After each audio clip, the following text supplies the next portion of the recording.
Em 17 de julho de 1918, o czar Nicolau II e sua família foram brutalmente executados por revolucionários comunistas. 2 anos antes, Nicolau era o governante absoluto do Império Russo e um dos homens mais poderosos do mundo. Nicolau perdeu seu trono e sua vida nos eventos que hoje chamamos de Revolução Russa. O regime charista que governou a Rússia por séculos foi derrubado e o império mergulhou na anarquia e na guerra civil. A Rússia era uma das últimas monarquias absolutas da Europa, com o czar tendo essencialmente poder total. Isso então levanta a questão: até que ponto o próprio Nicolau foi responsável pela queda de seu regime? A revolução ocorreu pelas decisões dele ou era uma situação impossível que ninguém conseguiria administrar? O que ele poderia ter feito para talvez manter o trono? Neste vídeo, vou falar sobre todas as decisões terríveis que Nicolai tomou, como ele realmente foi seu próprio pior inimigo.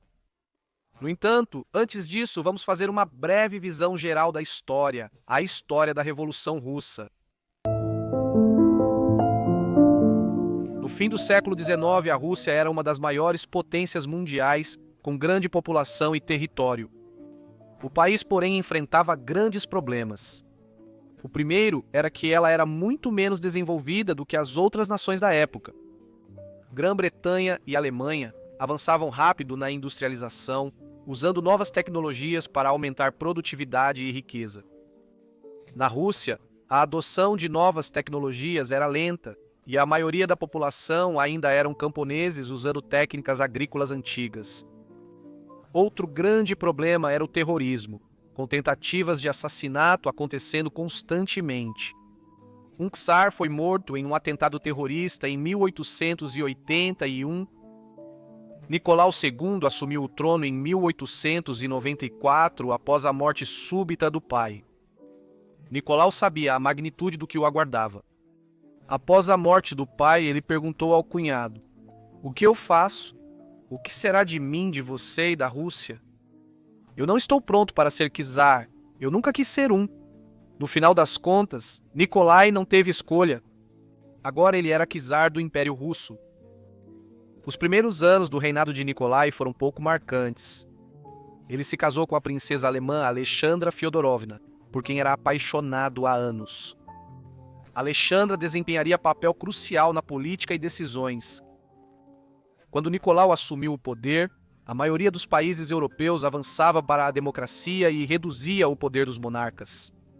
Desde o início de seu reinado, Nicolau foi hostil à ideia de governo democrático e determinado a manter a Rússia como monarquia absoluta. Ele afirmou: "Vou dedicar todas as minhas forças para manter, pelo bem da nação, o princípio da autocracia absoluta." No entanto, muitas pessoas na Rússia odiavam o regime czarista e queriam que o país se liberalizasse e se tornasse mais democrático.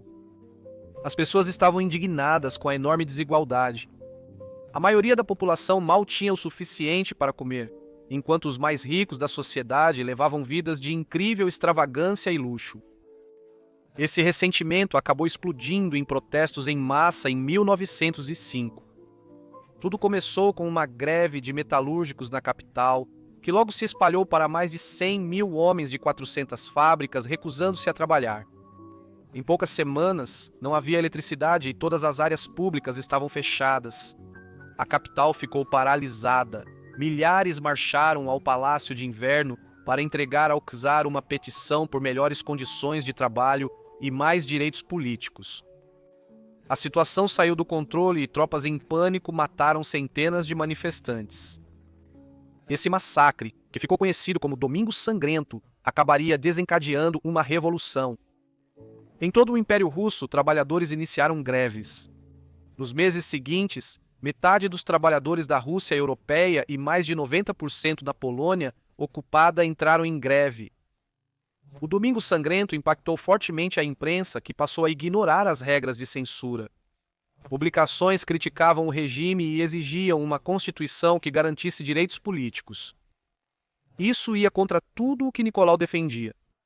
No ano anterior, ele afirmou: "Nunca concordarei com governo representativo, pois o considero prejudicial ao povo que Deus me confiou."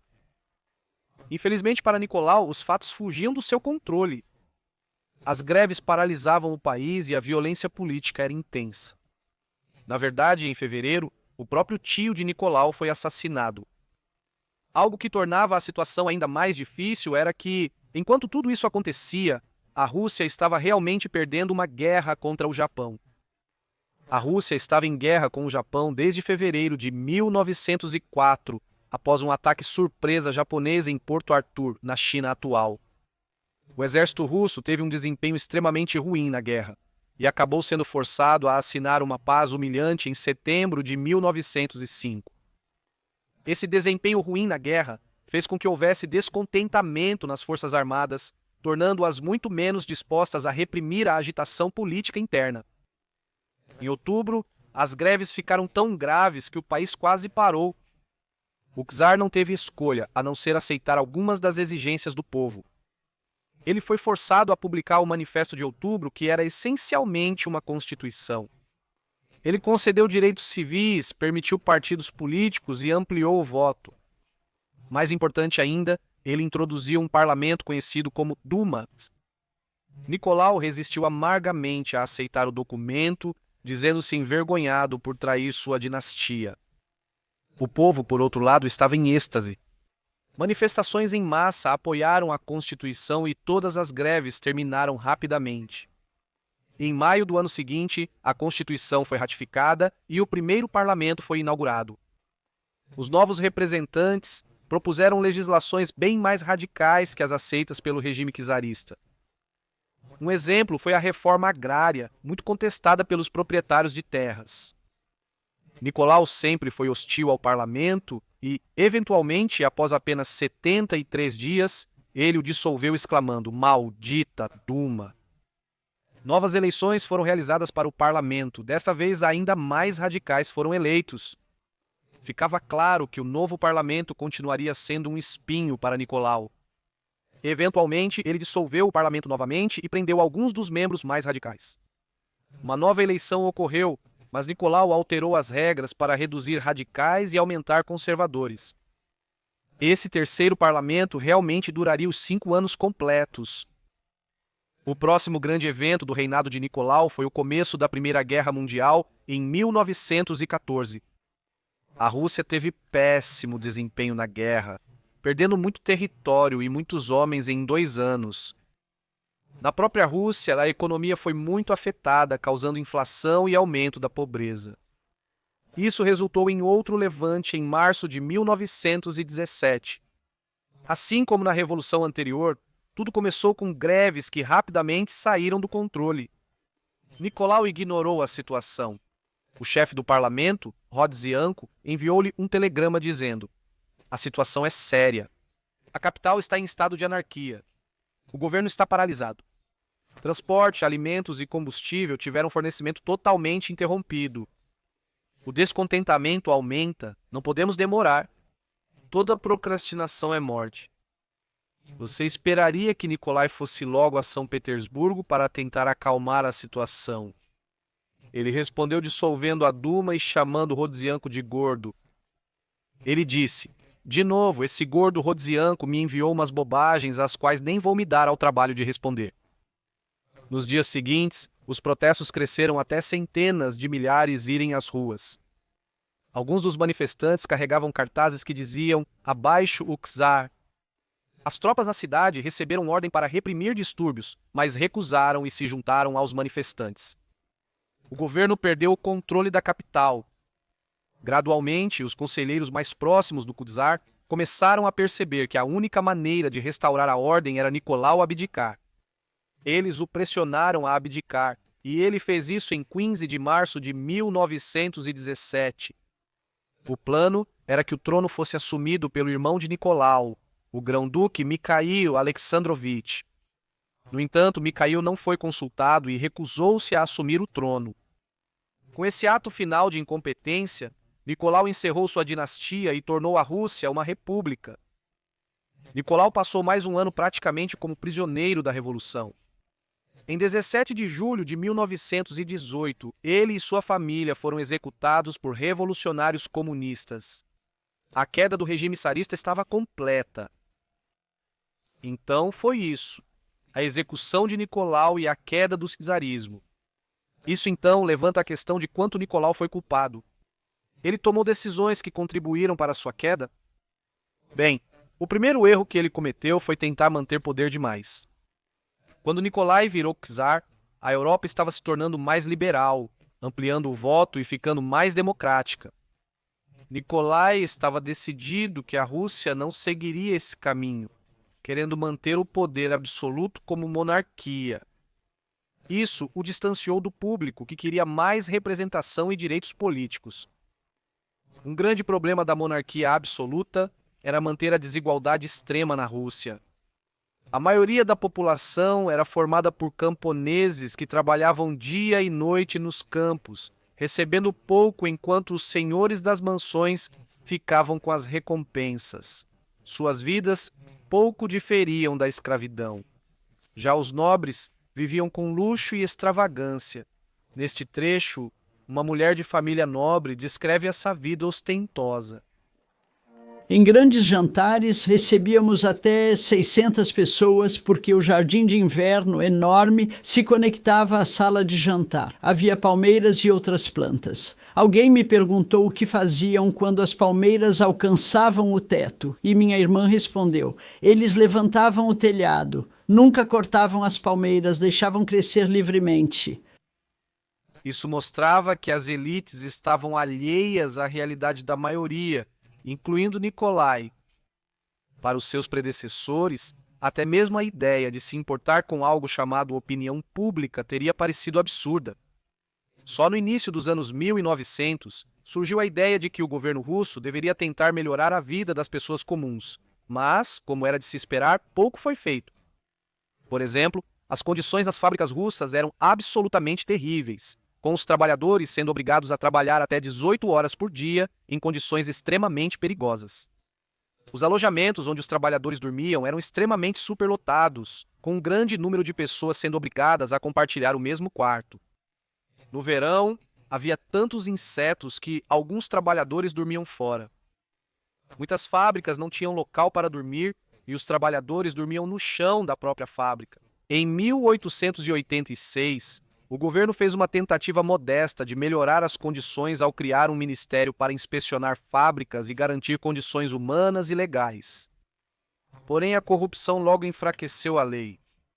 A comunidade empresarial usou suas conexões no governo para afastar inspetores indesejados. Em 1897, uma nova lei buscou fortalecer os direitos dos trabalhadores, mas seguia aquém dos padrões europeus.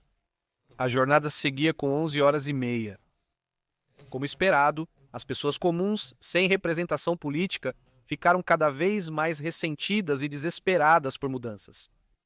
Se Nicolai tivesse estado mais disposto a compartilhar o poder com um parlamento cuja função era representar os interesses dos russos comuns, provavelmente teriam sido aprovadas leis melhores. Assim, a vida das pessoas comuns poderia ter melhorado, reduzindo o ressentimento. Sem canais políticos, recorreram a greves para tentar ter suas demandas ouvidas. Em dezembro de 1904, operários da Putilov em São Petersburgo entraram em greve, seguidos por trabalhadores de muitas outras fábricas nos dias seguintes. Em poucas semanas, cerca de 150 mil trabalhadores estavam em greve e a cidade ficou sem eletricidade. Em janeiro, um padre liderou trabalhadores ao Palácio de Inverno para entregar uma petição ao czar. Tropas do palácio atiraram contra a multidão, matando centenas em um massacre que ficaria conhecido como Domingo Sangrento. Esse foi o começo da Revolução de 1905. O que se seguiu foram meses de greves e protestos que paralisaram a Rússia. Importante notar que Nicolau não ordenou o massacre e nem estava na cidade na época. No entanto, a maneira como ele lidou com as greves e protestos merece algumas críticas. A população revoltada não seria tão difícil de apaziguar. Na verdade, muitas exigências deles eram modestas. As pessoas queriam educação universal, liberdade de expressão, religião e jornada de trabalho de 8 horas. Acho que se Nicolai tivesse atendido às exigências pelo menos pela metade, a agitação provavelmente teria acabado, e ele teria sido extremamente popular. No entanto, como era típico de Nicolai, ele estava absolutamente determinado a ceder o mínimo possível. Em 2 de março, quase 2 meses após o início da agitação, ele aceitou criar um parlamento, mas sem poder real, apenas consultivo. Isso não foi suficiente para acalmar os manifestantes e, assim, pelos meses seguintes, a Rússia ficou em um estado de quase anarquia. O Estado perdeu o controle de regiões durante a rebelião dos camponeses. Havia greves constantes que paralisaram o país.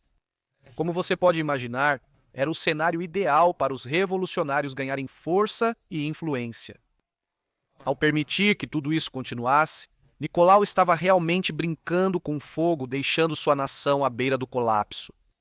Apenas em outubro, após 9 meses de caos, Nicolau aceitou novas exigências populares, um parlamento real e uma constituição escrita. Isso ajudou bastante a reduzir o caos e permitiu que o governo começasse a retomar o controle do país. A gravidade da agitação de 1905 se deve, em parte, ao fato de ter ocorrido junto com a desastrosa guerra da Rússia com o Japão, culpa que recai também sobre Nicolau. Primeiro, ele contribuiu para que a guerra acontecesse em primeiro lugar. Por décadas, Rússia e Japão expandiram territórios na Ásia, aumentando a tensão entre eles. Os dois países disputavam o controle da Coreia e Manchúria, e a guerra era iminente. Algo interessante é que os japoneses, na verdade, estavam ansiosos para evitar uma guerra. Eles queriam um acordo, Rússia com a Manchúria, Japão com a Coreia. Na verdade, em 1901, um dos estadistas japoneses mais importantes visitou a capital russa com a esperança de fechar um acordo. Os russos o trataram extremamente mal, praticamente o ignorando, e depois de meses de humilhação, ele foi embora. Nos anos seguintes, enviados japoneses tentaram reuniões e acordos com o czar russo, mas foram sempre desprezados. Isso porque Nikolai via os japoneses como inferiores a ele, por serem asiáticos e, portanto, inferiores. Após anos buscando solução diplomática, os japoneses desistiram e optaram pela guerra. A arrogância de Nikolai estava prestes a colocar a Rússia em uma guerra que poderia ter sido facilmente evitada e que se tornaria um desastre absoluto para o país. Tudo começou quando o Japão atacou de surpresa Porto Arthur em fevereiro de 1904 e, nos meses seguintes, venceu batalhas importantes. A guerra foi extremamente difícil para a Rússia lutar de forma eficaz, já que estava acontecendo tão longe do coração do país. Após meses de derrotas, perder a guerra parecia provável e Nikolai decidiu agir de forma insana para tentar salvá-la. Como a marinha russa no Extremo Oriente era fraca, Nikolai enviou a frota do Báltico mais forte ao redor do mundo para lutar. A frota contornaria a África e seguiria para a Ásia. A ideia sempre foi muito arriscada e os superiores da marinha eram contra. A viagem seria muito difícil logisticamente, já que os navios precisariam de 500 mil toneladas de carvão.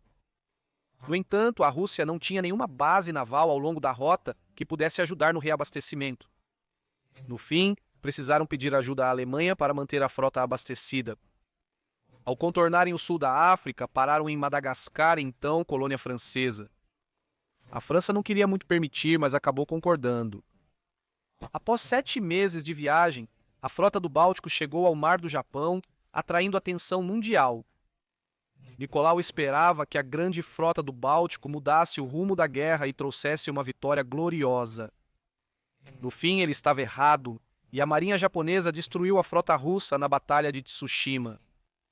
A derrota deixou a Rússia incapaz de seguir na guerra e forçada de assinar um tratado de paz humilhante, aceitando o domínio japonês sobre Coreia e Manchúria. No geral, Nikolai merece muita culpa pelo desastre. Ele levou a Rússia à guerra por sua arrogância em recusar negociar com os japoneses.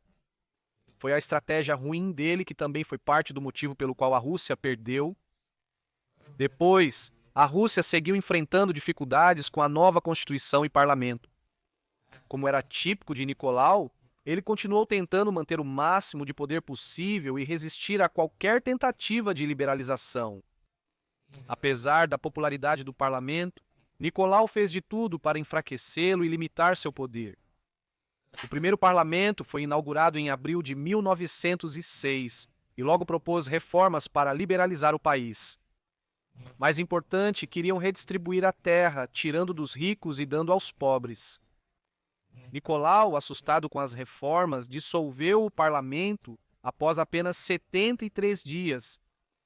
O líder do maior partido ficou tão enfurecido com as ações de Nicolau que fez um apelo à desobediência civil, dizendo ao povo para evitar pagar impostos e recusar o alistamento. Nicolau mandou prender ele e outros deputados. Um novo parlamento se reuniu em fevereiro do ano seguinte e, na verdade, era ainda mais radical do que o primeiro. O primeiro-ministro de Nicolau acusou membros de planejarem revolta armada e pediu sua exclusão do parlamento. Os deputados recusaram e, assim, após apenas 103 dias, Nicolau dissolveu o segundo parlamento. Teria sido fácil, naquele momento, abandonar totalmente a ideia de ter um parlamento, porém Nicolau, na verdade, não queria fazer isso. Ele preferiu mudar as regras de votação antes da eleição do novo parlamento. A partir daí, mais representação seria dada aos proprietários e ricos, e menos aos camponeses. O terceiro parlamento se reuniu em novembro de 1907 e, dadas as novas regras eleitorais, era muito mais conservador do que o anterior. Esse parlamento durou 5 anos e Nicolau obteve certa cooperação com ele. O relacionamento de Nicolau com o parlamento revela sua falta de vontade de compartilhar o poder ou liberalizar. Se ele tivesse estado mais disposto a compartilhar o poder, teria se tornado muito menos odiado. Junto com a Duma, ele poderia ter conseguido aprovar legislações melhores que realmente teriam melhorado a economia e a vida do seu povo. Nicolau também errou ao não preparar a Rússia para a guerra, deixando o país sem equipamentos quando a Primeira Guerra Mundial estourou em 1914. A situação era tão ruim que alguns homens não tinham rifles ou munição. O principal motivo para isso era que o complexo militar-industrial da Rússia não era tão desenvolvido quanto o de outras nações, como a Grã-Bretanha ou a França. Outras nações europeias tinham indústrias mais avançadas e produziam mais itens militares. O governo russo era hostil à iniciativa privada, então a preparação para a guerra dependia das fábricas estatais, não da indústria privada. Assim, quando a guerra começou em 1914, os militares russos não tinham o equipamento necessário. Um dos maiores erros de Nikolai nesse sentido foi a escolha do ministro da guerra, Vladimir Sukhamlinov. Sukhamlinov não atualizou a Rússia nas mudanças da guerra e afirmou: "Não li um manual militar em 25 anos." Sukhamlinov era extremamente incompetente, visto por um oficial britânico como despreocupado e por inimigos como bufão, cuja influência no imperador vinha de suas ótimas histórias. Basicamente, Sukhamlinov ocupava seu cargo porque o czar gostava dele, mesmo sendo sua incompetência amplamente conhecida. Exemplo claro de como Nicolau administrava mal a corte e escolhia conselheiros ruins. Embora Nicolau tenha cometido más decisões no governo russo, foram seus erros na política externa que levaram ao fim de seu reinado. Um bom exemplo de sua falta de talento para a geopolítica foi a crise da Bósnia de 1908. No início dos anos 1900, os Balcãs eram um equilíbrio delicado entre Áustria e Rússia. Séculos antes, a região havia sido controlada pelo Império Otomano, mas gradualmente os otomanos foram ficando cada vez mais fracos e mais dessas terras se tornaram independentes. Exemplo, a Grécia tornou-se independente em 1829 e a Romênia em 1878. No entanto, à medida que essas colônias se libertavam dos otomanos, a Rússia e a Áustria imediatamente começaram a competir para ganhar influência sobre elas. A ameaça de guerra entre as duas potências era constante, caso uma tentasse se expandir muito na região. Em 1878 foi feito um acordo que satisfez quase todos os lados. Uma das principais cláusulas do acordo era que a Bósnia, formalmente do Império Otomano, seria administrada pela Áustria. No entanto, a Áustria não ficou satisfeita. Ela queria não só governar a Bósnia, mas torná-la parte oficial do Império Austro-Húngaro. Em 1908, a Áustria decidiu anexar a Bósnia, mas antes procurou a Rússia para tentar encontrar uma maneira de obter a bênção da Rússia para a anexação. O modo como Nicolai lidou com a situação foi extremamente incompetente e mostra o quão mau estrategista e diplomata ele era. Ele concordou em permitir que a Áustria anexasse a Bósnia, mas em troca exigiu que a Áustria apoiasse a reivindicação da Rússia sobre o Estreito de Dardanelos. A Rússia sempre quis controlar o Estreito de Dardanelos para dar à sua frota do Mar Negro acesso ao Mediterrâneo. O acordo foi feito e em outubro de 1908 a Áustria anexou a Bósnia. No entanto, rapidamente ficou claro que Nicolai havia cometido um grave erro ao fazer o acordo. Primeiro, isso colocou em risco a aliança da Rússia com a Sérvia. A Sérvia era totalmente contra a anexação da Bósnia pela Áustria e se sentiu traída quando a Rússia apoiou a ação. O fato de os russos terem dado sinal verde fez com que os sérvios confiassem muito menos na Rússia. Para manter a aliança com a Sérvia, a Rússia precisava se comprometer mais e demonstrar apoio explícito. O problema era que isso afastava outro aliado da Rússia na região, a Bulgária. A Bulgária e a Sérvia já tinham relações ruins, e o maior apoio da Rússia à Sérvia agravou ainda mais a situação com a Bulgária. Apoiar a anexação austríaca prejudicou as relações da Rússia com dois aliados importantes na região. Seria de se esperar que a Rússia recebesse algo valioso em troca, mas no fim não ganhou nada com esse acordo.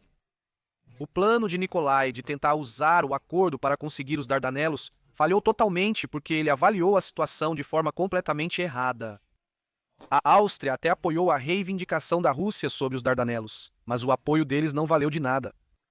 A Áustria não estava em posição de dar permissão para a Rússia tomar os estreitos, e todas as outras grandes potências da Europa também eram contra isso. O apoio da Áustria à reivindicação russa sobre o estreito não significava nada. Nicolai deteriorou as relações da Rússia com dois aliados nos Balcãs sem obter nada em troca. Na verdade, Nicolai deveria simplesmente ter recusado permissão para que a Áustria fizesse a anexação. Acho improvável que a Áustria teria ousado fazer isso sem a permissão da Rússia. Se a Áustria ainda assim prosseguisse sem a autorização da Rússia, Nicolai deveria ter apelado às outras potências europeias, especialmente à Alemanha, para condenar a anexação. Outras potências não apoiavam a Áustria a tomar a Bósnia. Na verdade, a Alemanha só concordou com isso justamente porque a Rússia concordou. Se a Rússia condenasse a anexação e pedisse o mesmo às grandes potências, a Áustria ficaria mal vista e sua relação com a aliada Alemanha poderia enfraquecer. Nicolai jogou muito mal com as cartas que tinha. A incapacidade de Nicolai para a geopolítica ficou clara novamente anos depois, nas guerras dos Balcãs. As guerras dos Balcãs foram complexas e não entrarei em detalhes, mas basicamente, na Primeira Guerra dos Balcãs, 4 ex-colônias otomanas se aliaram para expulsar o Império Otomano da região. Nicolai foi crucial na formação da aliança, pois acreditava que assim teria influência sobre esses países. A princípio, o plano parecia funcionar, pois a Aliança Balcânica, Bulgária, Grécia, Sérvia e Montenegro, derrotou e expulsou os otomanos da região. No entanto, o plano de Nicolai acabou dando errado no ano seguinte.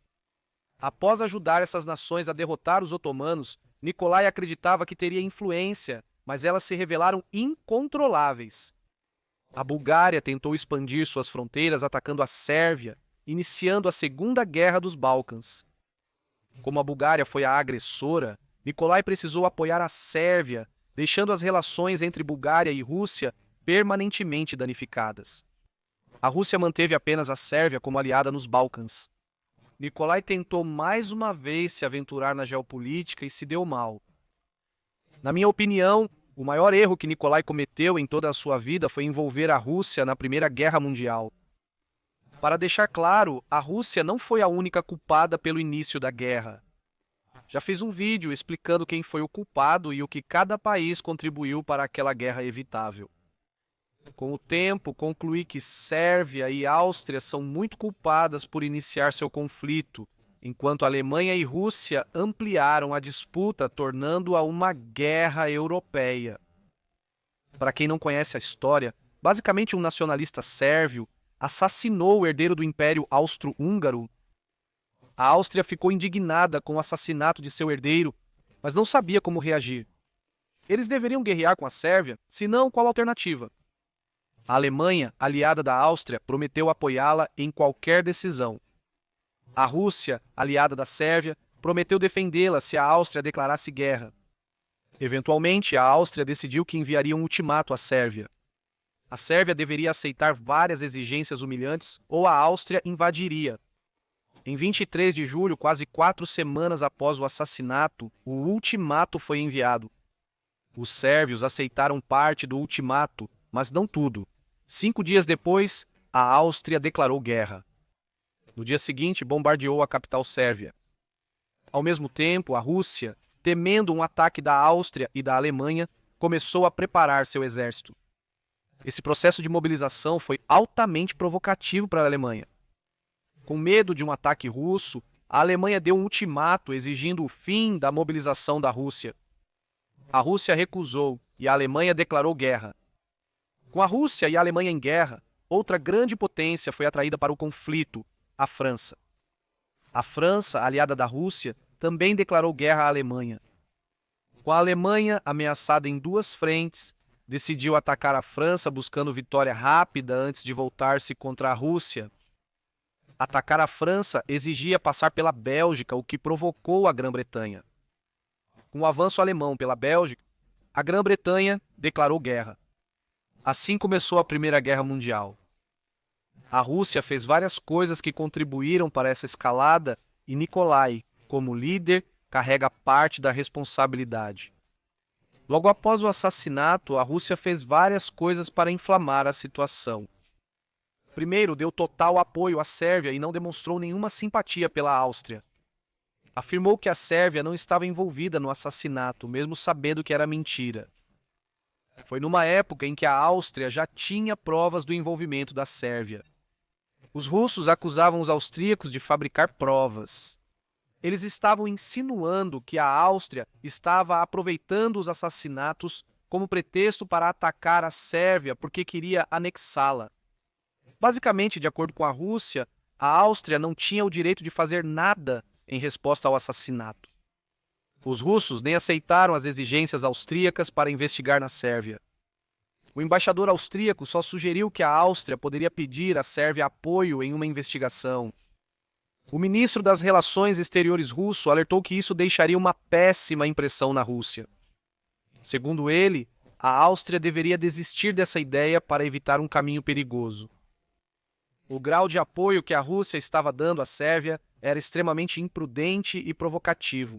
O ministro das Relações Exteriores da Rússia declarou que o país não ficaria inativo caso a dignidade e integridade do povo sérvio, seus irmãos de sangue, fossem ameaçadas. O apoio da Rússia à Sérvia foi ainda mais grave porque ela sabia que a Sérvia estava envolvida no assassinato. Suas alegações eram puro engano. Outra coisa que alimentou ainda mais as chamas foi um artigo de jornal publicado no dia 13 de junho. A manchete dizia: "Estamos prontos, a França também deve estar." Ele foi amplamente reproduzido na imprensa francesa e alemã. O artigo descrevia uma poderosa máquina de guerra russa prestes a atacar a Alemanha. O exército russo logo teria 2,3 milhões de homens, superando a Alemanha e a Áustria juntos. Além disso, a rede ferroviária reduziu muito os tempos de mobilização. Como você pode imaginar, os alemães ficaram extremamente alarmados. Dito tudo isso, de longe a maior coisa que a Rússia fez para escalar a situação foi mobilizar seu exército. Isso é extremamente importante. Para nós agora, é fácil pensar que apenas preparar o próprio exército é algo razoável de se fazer. Ter o exército pronto não quer dizer que o país vá atacar. No entanto, dado o pensamento militar da época, a mobilização era extremamente provocativa. Na época, acreditava-se geralmente que a nação que conseguisse levar seu exército ao campo de batalha primeiro venceria. Na Guerra Franco-Prussiana, por exemplo, a Prússia derrotou a França em grande parte por conseguir levar seu exército ao campo de batalha primeiro. Assim, quando a Rússia se mobilizava, era muito difícil para a Alemanha não fazer o mesmo, temendo um ataque russo e uma vitória decisiva. Era essencialmente uma situação em que a teoria dos jogos levava a incentivos que tornavam mais difícil evitar a guerra. A Rússia foi a primeira a se mobilizar totalmente, enquanto a Áustria-Hungria só estava em mobilização parcial contra a Sérvia. O governo alemão ainda não havia declarado estado de iminência de guerra, que é um passo abaixo da mobilização. Como monarca absoluto da Rússia, Nikolai era indiretamente responsável pelas ações russas que provocaram a Primeira Guerra Mundial, e também participou diretamente da escalada, incentivando os sérvios a serem mais agressivos e a lutarem como leões. Também foi decisão dele mobilizar. A ideia de mobilização não foi de Nikolai, mas é claro que ele precisou aprovar a ordem. A decisão foi tão extrema que o imperador alemão enviou um telegrama a Nikolai pedindo que não mobilizasse. Nikolai de fato considerou o pedido, mas no final ele seguiu em frente com a mobilização. 2 dias depois, os alemães deram um ultimato aos russos. Se não desmobilizassem, a Alemanha declararia guerra. Foi a última tentativa dos alemães de manter a paz. Nicolau teve uma chance final de evitar a guerra que derrubaria seu regime. Novamente, Nicolau pensou em recuar, mas decidiu avançar com a mobilização, ciente de que isso levaria à guerra com a Alemanha. Acho totalmente insano Nicolau ter contribuído para o início de uma guerra europeia assim. Isso não é apenas do ponto de vista de todos nós que desejávamos que a guerra nunca tivesse acontecido. Mesmo do ponto de vista dele, foi uma completa loucura. Ele deveria perceber a fraqueza do regime e do exército russo e ver a guerra como uma grande ameaça. Lembre-se que a Primeira Guerra Mundial começou em 1914, apenas 9 anos após as derrotas para o Japão e a Primeira Revolução. Esses eventos já eram sinais claros de que Nikolai devia evitar a guerra a todo custo. A derrota contra o Japão deveria ter mostrado a Nikolai o quão fraco era o exército russo. Ele havia sido derrotado por uma nação que não tinha nada parecido com o prestígio militar da Alemanha. A Revolução de 1905 deveria ter mostrado a Nikolai o quão fraco era seu regime politicamente. A Rússia havia sido levada de joelhos por greves, protestos e levantes. O país quase entrou em anarquia. Nicolau perdeu tanto o controle que teve que renunciar ao poder absoluto. Nos anos seguintes, a Rússia quase entrou em estado de guerra civil. O controle do governo sobre o país era muito frágil. Tudo isso para dizer que, em 1914, quando a guerra com a Alemanha estava no horizonte, bastaria um mínimo de bom senso para Nicolau perceber que aquilo representava uma ameaça enorme para ele e que ele deveria fazer absolutamente tudo ao seu alcance para evitar essa guerra. Curiosamente, o parlamento era, na verdade, contra o envolvimento na guerra, prevendo o desastre que ela provavelmente seria. Aconselharam Nicolau a não entrar na guerra, mas ele ignorou. O maior erro de Nicolau foi entrar na guerra, que se tornou desastrosa devido ao péssimo desempenho do exército russo no conflito. Já fiz um vídeo só sobre como o exército russo era ruim. Mais uma vez, Nicolau, sendo o homem no comando, tem sim uma parcela de responsabilidade. Um dos motivos pelos quais a Rússia teve um desempenho tão ruim foi que Nicolau não preparou o país para a guerra. Como disse antes, ele escolheu o incompetente Vladimir Sokolnikov como ministro da guerra. Mesmo após a guerra começar e a incompetência de Vladimir Sokolnikov ficar evidente, Nicolau demorou para substituí-lo. Apenas em 1915, um ano após o início da guerra, Nicolau encontrou um novo ministro da guerra. Vladimir Sokolnikov foi julgado por traição devido ao prejuízo causado ao esforço de guerra russo. Outro grande erro que Nicolau cometeu durante a guerra foi sua decisão de se tornar o comandante supremo das Forças Armadas. Havia vários problemas com Nicolau fazendo isso, principalmente sua falta de experiência militar. O gabinete era quase unanimemente contra isso, mas Nicolau os ignorou e fez mesmo assim. Nicolau provavelmente fez isso porque preferia estar entre os militares, onde era mais respeitado do que pelo governo civil na capital. Um dos maiores problemas de Nicolau se tornar comandante supremo é que isso tornava impossível para ele evitar a culpa pelo mau andamento da guerra. Sem estar no comando, Nicolau podia atribuir as derrotas russas aos militares, isentando-se de culpa. Com Nicolau no comando, toda a raiva recaía sobre ele. Isso criou um vácuo de poder na capital, deixando a esposa de Nicolau governando o país. Isso era um problema porque ela era extremamente impopular. Ela era nascida na Alemanha, então muitos na população acreditavam que ela realmente queria que a Alemanha vencesse a guerra e estava trabalhando para minar os esforços de guerra russos. Isso era completamente falso, mas muitas pessoas acreditavam nisso. Ela também era impopular devido ao seu conselheiro, o famoso místico Rasputin. Rasputin era muito mal visto, e muitos o consideravam um estuprador em série. Nem preciso dizer que grande parte do público odiava o fato de ele estar tão próximo do centro do poder. Alguns achavam que ele havia enfeitiçado a czarina. Alguns achavam que eles tinham um caso, o que prejudicava a popularidade da família real. Além de impopular, a czarina tomou decisões terríveis. Uma das piores foi demitir o único ministro da guerra competente que a Rússia teve durante a guerra, Alexei Polivinov. Eu mencionei anteriormente o incrivelmente incompetente ministro da guerra, Sukhominov. Quando ele foi demitido, Polivinov assumiu e começou a mudar as coisas. Polivinov era bem mais competente e profissional que seu antecessor. Ele conseguia se comunicar bem, tanto com figuras militares quanto políticas, o que significava que, pela primeira e única vez, havia algum grau de coordenação. Ele também resolveu muito bem os problemas de logística e treinamento. Infelizmente, Polivanov seria demitido pelo motivo mais trivial. Foi em parte porque ele havia criticado Rasputin, dizendo ser inadequado que alguém tão duvidoso tivesse tanto poder. Ele também aconselhou Nicolau a não assumir o comando supremo das Forças Armadas, prevendo um desastre. Isso fez com que ele caísse em desgraça com a czarina, e assim ela o demitiu em março de 1916. Essa decisão tirou da Rússia o melhor ministro da guerra que teria durante todo o conflito. A última coisa sobre a qual eu gostaria de falar são os erros de Nicolau durante a Revolução de março de 1917, a revolução que finalmente acabaria com seu reinado e sua dinastia. Após 2 anos e meio de guerra, a Primeira Guerra Mundial se mostrou insustentável para o Estado russo. No início de 1917, o público russo estava cansado das dificuldades da guerra, que causavam falta crônica de pão.